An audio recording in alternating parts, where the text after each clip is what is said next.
Dr. Elias Carter had always been drawn to the unknown.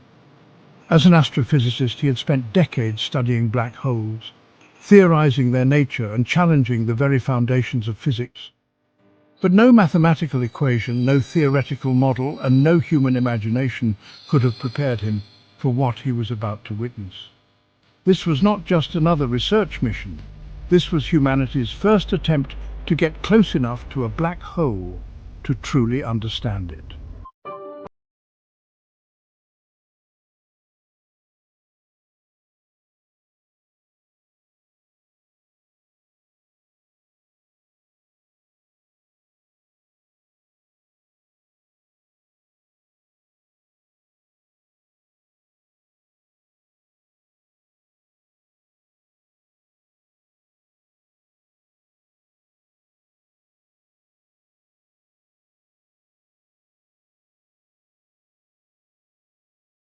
Data beyond human comprehension. Their destination was Sagittarius A*, the supermassive black hole at the center of the Milky Way. It was the abyss of time and space, a cosmic monster devouring everything in its path. But Elias had a different theory. He believed black holes were not just destructive forces, but something far more mysterious, perhaps even conscious. As they approached the event horizon, the first anomalies began. Time itself started to behave strangely. The ship's internal clock showed discrepancies. Seconds stretched into minutes, then snapped back into place. They received radio signals from Earth that should have taken thousands of years to reach them, yet they arrived instantly. More disturbingly, there were voices embedded in the static, faint, almost familiar whispers. At first, the team dismissed it as interference, but then the whispers became clearer. "Marcus Way, help me." The voice belonged to Marcus Way. Yet Marcus was standing right there, staring at the control panel with wide eyes. "Marcus Way, that's me?" Lillian analyzed the data. "Dr. Lillian Graves, it's impossible. These are real-time transmissions, but they're coming from inside the black hole." Elias felt a chill run down his spine. What if black holes weren't just consuming matter, but recording everything that fell into them? What if on some level, information, consciousness never truly disappeared? Nix. Anomaly detected. Spacetime distortion increasing. Then the ship's windows darkened. Outside, the universe itself seemed to be unraveling. Light from distant stars bent in impossible ways. Shadows formed where no objects existed. The black hole was no longer just a hole.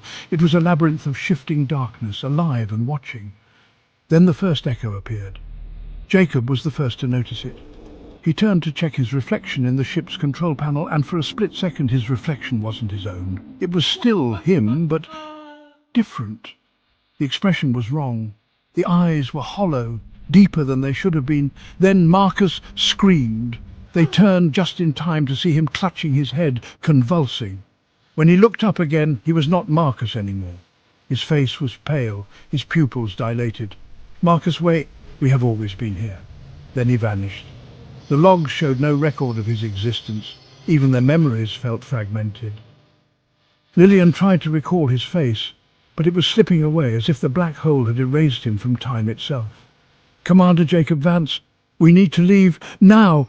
Dr. Elias Carter, if we leave now, we may never understand what's happening." Nix suddenly displayed a new transmission, a single line of text. "Nix, you never left." A cold dread settled over them. What did that mean? Lillian's hands trembled as she accessed the logs. What she found made her blood run cold. Dr. Lillian Graves. The ship's last recorded position was not outside the black hole. It was inside. Jacob's voice was barely above a whisper. "Commander Jacob Vance." Then why do the records say otherwise? The ship's interior changed. Subtle at first, the walls seemed darker, the air heavier. Their own voices echoed unnaturally. Then the reflection returned, not in a mirror, not on a screen, but standing right behind them. It was Elias, but not Elias. It was his doppelganger, a perfect copy of him, staring at them with a hollow smile. His mouth moved, but no sound came. Then he simply stepped forward, merging with Elias in an instant. A jolt of memory surged through his mind. Suddenly he remembered they had already done this before, over and over. Every time they reached the black hole, they tried to escape. And every time the black hole copied them, replacing them, erasing the originals. This wasn't their first mission, it was their last, and it had always been their last. Commander Jacob Vance, we have to leave.